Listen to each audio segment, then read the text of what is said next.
So guys, magluluto po tayo. Ito po yung mga gamit natin. Ayan, ayan, ayan, ayan. Yan yung lulutuin natin. Let's go! Ayan na. Naluluto na guys. Tapos, ayan na po guys. Ito, ilalagay na po natin. Ito na po guys, ilalagay na po natin. Ayan na po.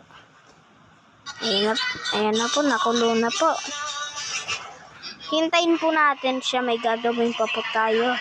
Mag-ano po tayo itlog. Let's go! Ito na po yung itlog, babasagin na po natin. Ayan na po, nabasag po na natin. Ayan na po, smake muna natin. Ayan na po. Okay na po. Ito na po yung kinalabasan ng niluto natin. Let's go! Ayan na po.